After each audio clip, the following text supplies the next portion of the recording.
အားလုံးပဲမင်္ဂလာပါကျွန်တော်ကတော့ဘေးရင်နဲ့ရေရာအစီအမံဆရာအောင်ဖုံးမြပါ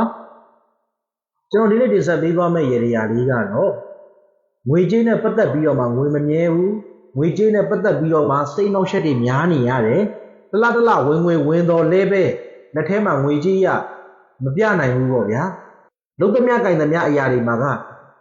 မတည်မြဲဘူးဖြစ်နေတဲ့အိတ်ပေါက်နဲ့ဖားကောက်ဖြစ်နေပါတယ်ဆိုတဲ့သူတွေအတွက်ကိုကျွန်တော်ဒီရေရာလေးကိုတင်ပြပေးသွားတာဖြစ်ပါတယ်ဗျဒီရေရာလေးကတကယ်လွယ်ကူရိုးရှင်းပြီးတော့မှတကယ်လည်းထိရောက်မှုရှိတယ်တကယ်လည်းခုနကသားသမီးများရဲ့ပျော်ရွှင်မှုကိုဖန်တီးပေးတဲ့ရေရာလေးဖြစ်ပါတယ်ဗျအထူးသဖြင့်ဘလို့လူတွေကဒီရေရာကိုလုပ်ပေးသင့်လဲဆိုရင်ပေါ့ကိုယ့်ရဲ့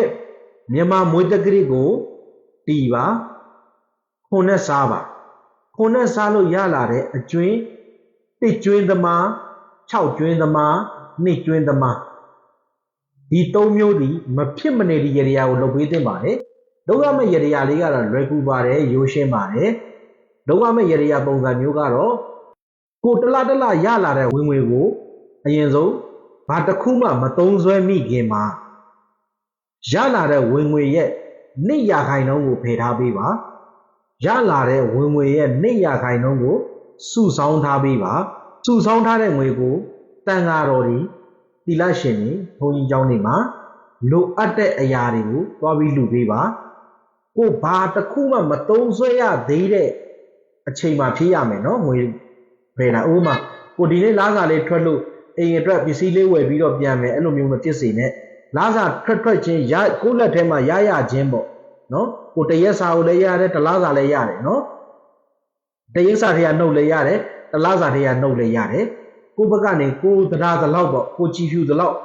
အဲ့ဒီငွေတွေကနေပြီးတော့မှနှုတ်ရမယ်နှုတ်ရမှာလဲ2%ဝင်းကျင်ဖြစ်ရမယ်နော်ဥပမာတသိန်းရတဲ့သူဆိုရင်2000နှုတ်လိုက်ပေါ့ဗျာအဲ့လိုလူဖို့တန်းဖို့အတွက်ကိုမဖယ်ခင်မှာမွေးရသေးစားတောက်စားတာတို့နော်ပြီးတော့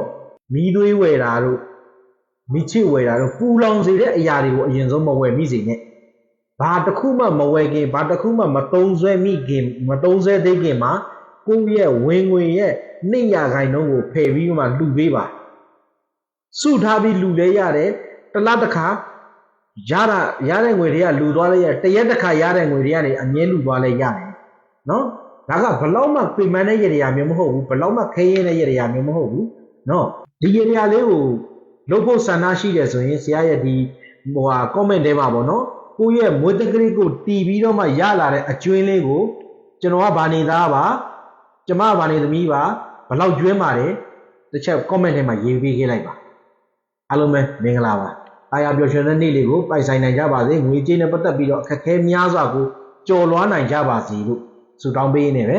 အားလုံးပဲမင်္ဂလာပါလို့နှုတ်ဆက်ခဲ့ပါတယ်